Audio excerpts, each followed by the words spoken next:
All right, I have a chilling video that we need to break down as the Trump administration continues to overstep with their deportations. This reads, Tufts University graduate Ramesa Öztürk was abducted by federal agents on Tuesday and reportedly had her visa revoked, the university says, in what seems to be the latest instance of the Trump admin targeting and detaining an immigrant for their pro-Palestine advocacy, which is not only chilling to watch on camera, but it's straight up illegal. It violates the First Amendment. I mean, you have the ability to stand up for what you want, especially if you're protesting a foreign war or protesting your own government. That is exactly why the First Amendment exists. So the Trump admin is rapidly overstepping, and we've seen this. I mean, they invoked a centuries-old wartime law a few weeks ago so that Trump could deport more people with zero due process, and they already screwed that up. And you know, that got kind of wiped under the radar so quickly because they screwed up again with our national security. This admin is just an absolute shit show, and I guess we're here to break it down. Make sure you scroll down and drop a like. Before we break this abduction down, check out somebody telling a very similar story. We're seeing this all over. You gotta watch this. One of my neighbors was kidnapped yesterday. Sometimes I speak in metaphor. This isn't that. A local father and husband who lives very close to me was stolen from his family and our community. If it's too much to listen to the rest of this, I understand. Just know this is also a fundraising request for his family. Link in description. His wife of 20 years, who's never spent a day away from him, is sobbing as she makes food and tends their children, wakes up alone, makes coffee without him. I know because as I'm writing this, I'm sitting in her kitchen listening to her. This man was here completely legally, specifically under temporary protected status. That happened like this. His nephew was pulled over for driving 8 miles an hour over the speed limit in a 55 zone, which is to say he was pulled over for driving while brown in Maine. He was on a valid out-of-state license and didn't know that he had to transfer his license within 30 days, which was over. If he'd been white, he wouldn't have been pulled over for doing 63 in a 55, and they would have just told him to go on his way and update his license when he got a chance, but he's Latino.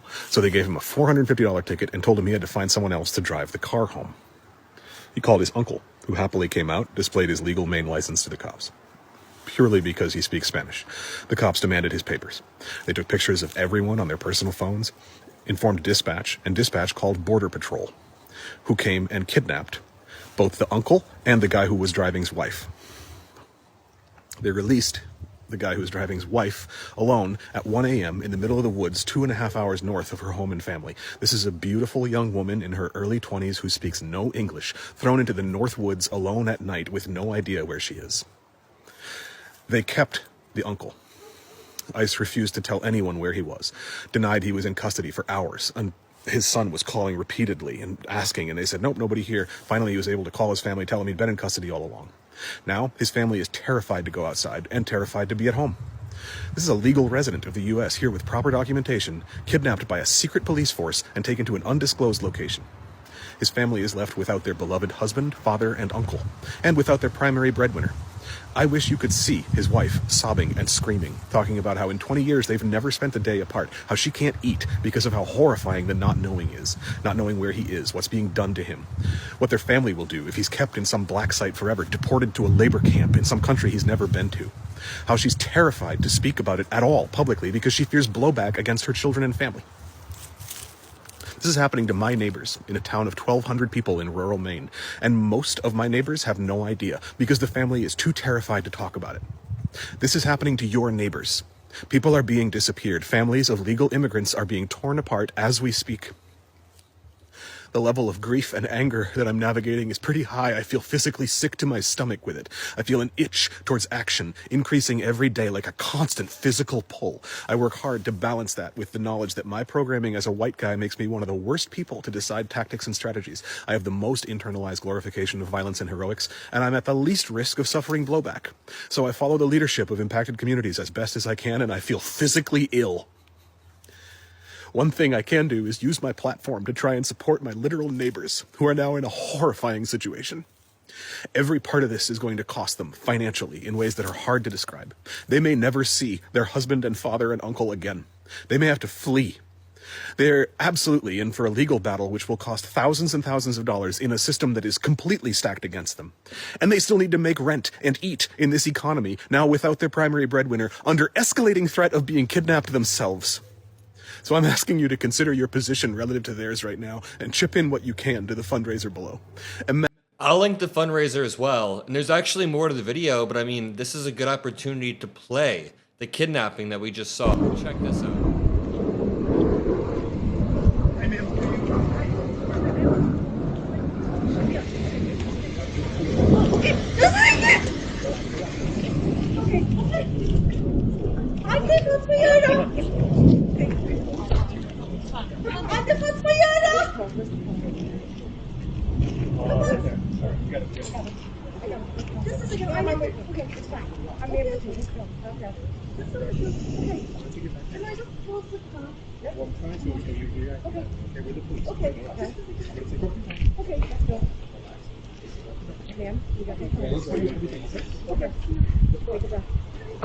I mean, it's a terrifying display.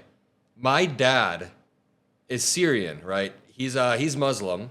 My grandpa moved from Syria. Now, everyone in my family is, of course, a citizen and here legally, but I mean, it took time. It took time to get a green card or to become a citizen. There's a lot of hurdles that you have to jump through.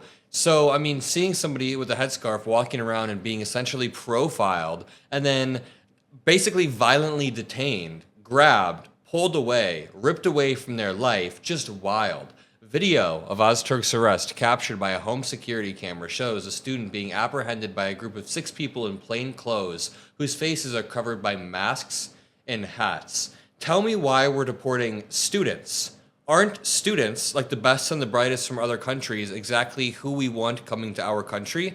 Again, I say this in almost every single video where I talk about deportations. If there is some immigrant who comes here illegally and he brings with him not a family but weapons and drugs, and he spends 3 years here getting repeatedly arrested and bringing crime to our streets, no one's gonna throw a fit if you deport the dude. I don't really care. You can deport the guy or the woman, but if it's a student, if it's a young student or somebody who has a visa and is here to study, then that is wild. She's a doctoral candidate in the university's child study and human development. This is even, I didn't read this line earlier.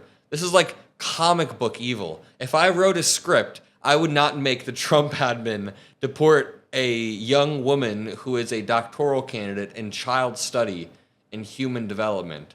And she formerly attended Columbia University as a Fulbright scholar. The group takes her backpack and handcuffs her before escorting her to an unmarked car parked nearby. The arrest and abduction take place in the course of less than 2 minutes. They say that the PhD candidate was on her way to meet friends for iftar when those observing Ramadan break their fast when she was apprehended and detained by Department of Homeland Security agents. And, I mean, imagine waiting for your friend to come so you can break your fast. My dad is fasting right now, and your friend never comes. Let's continue this clip. Imagine being that mother, waking up tomorrow with your 2 children and your husband gone, maybe forever. It took them days to decide it was worth it, the risk, for me to make this video, and I hope you can make that risk worth it for them. Every penny put toward this will go straight to a family who desperately needs it, 5 miles down the road from me. And if you don't know anyone who's been kidnapped in your community, then you're not close enough. Especially if you look like me, I need you to get involved. Learn Spanish. Get connected to rapid response groups in your area. Take active bystander trainings. Learn legal rights and advocacy. People need help. Sometimes it'll be big and dramatic, but mostly it'll be small and mundane. I spent all day yesterday at the Department of Motor Vehicles with that family, helping get their papers in order. And as a white guy with local privilege and fluent local English, I was able to navigate that system in a way that helped them get documentation. The grumpy old white lady at the DMV thinks I look like her son, while the terrified brown person with disorganized papers who doesn't speak her language looks like a threat. That's one little way I can help support them. They're terrified to go into stores right now, and they should be. ICE is stalking out Walmart, stalking schools, stalking gas stations. So get involved. Now, please. Build trust. Get to the point where people can turn to you. I know a lot of you would be happy to go to the DMV with folks, but if they don't know you well enough to trust you when their whole world turns upside down and they're terrified, it's completely meaningless. The line of who is considered legal in this country is being moved very quickly, and you and people you love will be on the other side of it soon. If you are an ethical person, they are coming for you. And allowing more at-risk people to be disappeared is watching your allies be kidnapped and thinking it has nothing to do with you. Join local grassroots organizations like PSL or unions or whatever ethical local group you can find. If you're white, join or start local rapid response teams. Very, very well said from this dude. Now, I'd like to go back. The transfer is despite the fact that a judge approved a petition barring Ozturk from being removed from Massachusetts without advance notice, filed by Kanbabai, the lawyer.